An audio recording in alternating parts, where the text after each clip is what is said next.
Lectura del Santo Evangelio según San Juan. Gloria a ti, Señor.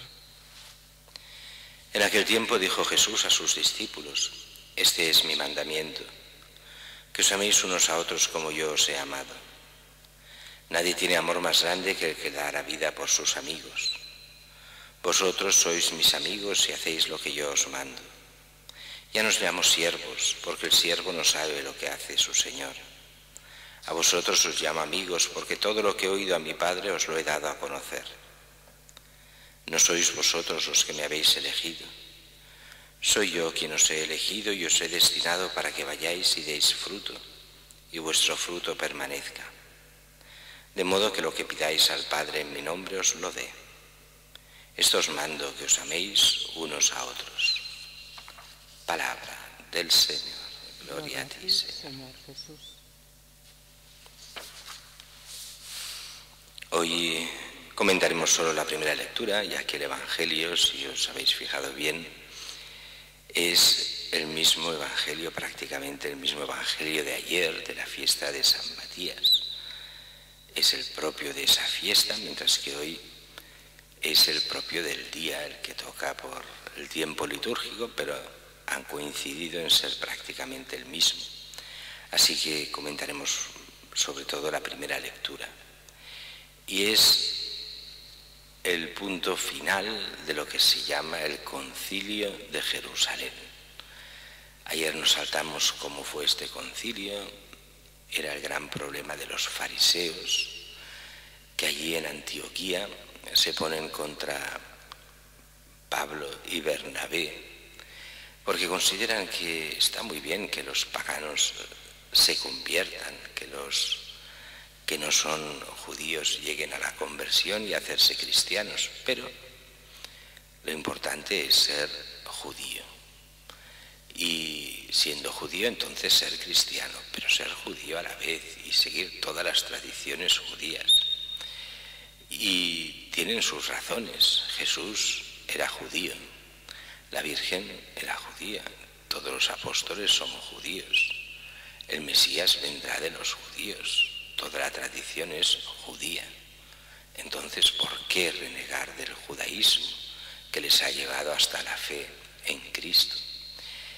Y eso es no entender que todo el Antiguo Testamento es preparación a Cristo y que ya no tiene sentido, como dirá muy bien San Pablo más adelante, ya no tiene sentido ser judío, griego, prosélito. Lo único importante es ser de Cristo. Y cuando ven que los fariseos se ponen tan tozudos, deciden hacer una cosa buena y justa: ir a Jerusalén, convocar a los apóstoles y a los discípulos allí más importantes y ver qué es lo que Dios quiere, invocar al Espíritu Santo para que los ilumine.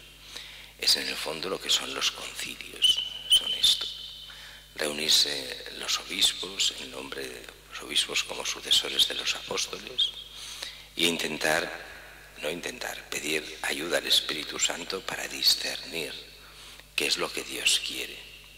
Y así lo hacen. Y ayer veíamos, o lo hubiéramos visto si no fuera San Matías, cómo fue este concilio, y aquí hoy se nos dan las conclusiones. ¿Y cuáles son las conclusiones? Pues que no hace falta ser judío, lo único importante es ser cristiano. Y si quieres ser judío, no es que esté mal mientras seas cristiano, pero lo importante no es ser judío. Al revés, es casi una carga mucho más importante en el sentido de desagradable, llevar esa carga de ser judío a la carga que es la de ser cristiano, que es lo que Dios quiere. Nos da a su Hijo para que lo sigamos a Él, no para otras cosas. Ahora bien, les impone a los paganos una serie de normas que tenían mucho sentido en ese momento. Dice: hemos decidido el Espíritu Santo y nosotros no imponeros más cargas que las indispensables, y que son las siguientes: que os abstengáis de carne sacrificada a los ídolos, de comer sangre y animales estrangulados y uniones ilegítimas. Eso es lo único que les impone. ¿Y por qué? ¿por qué se ponen estas normas? Pues porque son cosas que los paganos hacían con regularidad y que iban contra la esencia del ser cristiano. No tanto en lo que algunas cosas en esencia, las otras, ahora veremos el por qué las prohíben. Lo primero que prohíben, absteneros de la carne sacrificada a los ídolos. En las fiestas normales de la gente, en los pueblos paganos, lo que se hacía es eso, hacer cuando había una fiesta de un ídolo, el que fuese, pues habían grandes comilonas, se sacrificaban animales, se comía esta carne, normalmente se repartía gratis. Y todo el mundo pues iba a comer esta carne que era sacrificada a los ídolos. ¿Por qué piden los apóstoles que no se coma?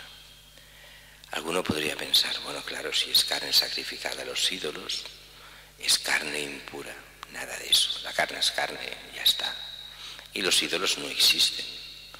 Como dirá muy bien San Pablo, no hay ningún problema para un cristiano de verdad en comer una carne que se ha sacrificado a los ídolos, porque los ídolos no existen y la carne es alimento y basta. Pero ¿cuál es el problema? Es el problema de los cristianos débiles y que empiezan. Y entonces hay el riesgo de escandalizar. ¿Qué quiere decir? De que algunos piensen que los cristianos están de acuerdo con los ídolos y por eso comen esta carne sacrificada a los ídolos. Por eso, para evitar el escándalo, y el escándalo supone el hacer pensar a los cristianos que empiezan que se puede adorar a los ídolos, para evitar eso, no comas carne sacrificada a los ídolos. No porque no se pueda en sí misma, no es nada especial esa carne, es carne normal y corriente. No habría peligro de por sí en comerla, ni mucho menos. Pero para no escandalizar a los débiles, a los que empiezan, a los que todavía no saben, y que cuando comían esta carne estaban adorando a esos ídolos, para evitar este escándalo, que no piensen que los cristianos hacemos eso, no comas carne sacrificada a los ídolos. Lo mismo, no tomes sangre, o sea, alimentos con sangre, ni de animales estrangulados. ¿Por qué eso?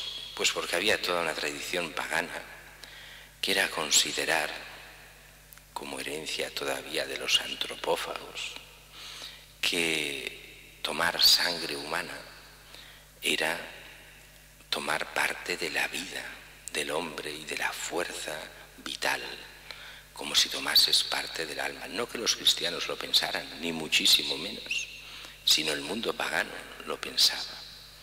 Y lo que no puede ser es que nosotros creamos en este tipo de cosas. Pues para evitar también por escándalo que muchos piensen que por eso lo hacemos, pues no tomarás cosas con sangre, ni animales estrangulados que llevan la sangre dentro, para que no piensen que nosotros creemos en estas cosas. En el momento en que esto desaparece de la sociedad, se acabó el problema, ya no hay ningún problema en comer cosas con sangre, porque sabemos que no estamos haciendo nada de eso. De ahí, de esto, viene el problema de los testigos de Jehová y las transfusiones de sangre. ¿Por qué se niegan a las transfusiones? Porque todavía piensan en esa mentalidad antigua, como si la vida, como si el alma estuviese en la sangre. El alma está en todo el cuerpo, no está en la sangre. El cuerpo es parte del alma, en el cuerpo está el alma, no en una parte concreta. Somos cuerpo y alma a la vez. Pero muchos piensan, los testigos de Jehová, que esto, con que hay una evidencia, si pierdes la sangre te mueres, si pierdes la sangre es como si perdieses el alma. Pues no pueden haber transfusiones de sangre. Es esta mentalidad antigua, el flujo vital, la sangre, como si fuese el alma, cosa que los cristianos jamás han aceptado ni aceptarán, faltaría más. Y finalmente, también que os abstengáis de uniones ilegítimas. En el mundo romano, pues había muchas uniones ilegítimas y que no hacían problemas. Casarse entre hermanos, en algunos casos padres e hijos, cosas raras de estas, y dice, bueno, todo esto ni hablar en el cristiano. El cristiano, ¿qué tendrá? Pues los mandamientos, los 10 mandamientos, tendrá todo el Evangelio y tendrá simplemente que ser cristiano, pero evitando todo aquello que, siendo pagano, da la impresión, o en muchos casos lo es contrario a la fe, contrario a Dios, contrario a la moral. Eso, lo que es propio del mundo y no de Dios, hay que sacarlo. Y también sacarlo de nuestra vida, en nuestro tiempo. Todo aquello que no sea de Dios hemos de luchar contra ello. Y también no caer en esta dicotomía que también tenían estos fariseos. O sois de los nuestros o no sois cristianos. A veces esto lo hemos oído incluso en grupos cristianos, sobre todo en muchos cristianos que empiezan en la fe y que se han convertido en algún grupo, en algún movimiento, que a veces pues entras en contacto con estos movimientos y te dicen, pero tú eres del movimiento, y dices, no, entonces no eres cristiano. Cuidado que esto por desgracia pasa. Si no haces lo que yo hago, no eres cristiano. Si no eres de los míos, no eres de Cristo. Cuidado. Eres de la Iglesia de verdad. Si eres de la Iglesia, eres de Cristo. Si eres de la Iglesia, eres cristiano. Y no por ser de un grupo, un movimiento, que pueden estar muy bien todos si nos llevan a Cristo. Pero no son la Iglesia, los movimientos son parte de la Iglesia para dar más fruto, pero no para apartar de la Iglesia y hacerse su propia secta, sino para servir a Cristo, integrarse plenamente en la Iglesia y llevar al mundo a la salvación.